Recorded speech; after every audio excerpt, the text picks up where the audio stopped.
Targum Pseudo-Jonathan, Genesis 1:21, the second part.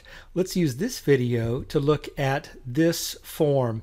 Now we had said that this is the resh, chet, sheen verbal root, and it's the afel perfect third person masculine plural. And all seems well. This looks like a non-controversial sort of statement. But now let's take a look at the Comprehensive Aramaic Lexicon Project. Let's scroll down to verse 21, and here's our word. I click on it, and it's analyzed as a pa'al perfect third-person masculine plural. Now, we look at the definitions here for GDC and TG, and if it's pa'al, this is of water to produce creeping things, and then C to produce creeping things.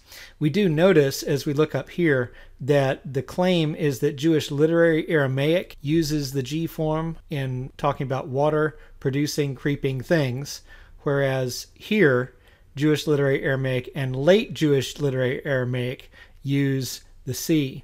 Now, Targum Pseudo-Jonathan is late Jewish literary Aramaic, so we could question, is this just an oversight in the lexicography not to list late Jewish literary Aramaic for pa'al? Now here we have a display of Targum Pseudo-Jonathan lined up with Onkelos and the Masoretic text on the left, and then a translation of Targum Pseudo-Jonathan on the right.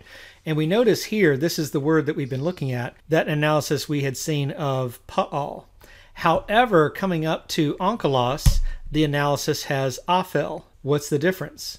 And actually, this would show that this is a coding error in the Comprehensive Aramaic Lexicon Project, assigning pa'al as the stem for the Targum Pseudo-Jonathan word, whereas in Onkelos we can see clearly it's an afel, and that is the correct analysis. Now, I verified this with Dr. Stephen Kaufman, one of the leaders of the Comprehensive Aramaic Lexicon Project, that indeed this is not some sort of prosthetic aleph in Targum Pseudo-Jonathan, but indeed that should be an afel, which squares, of course, with the lexical work that the Comprehensive Aramaic Lexicon Project did.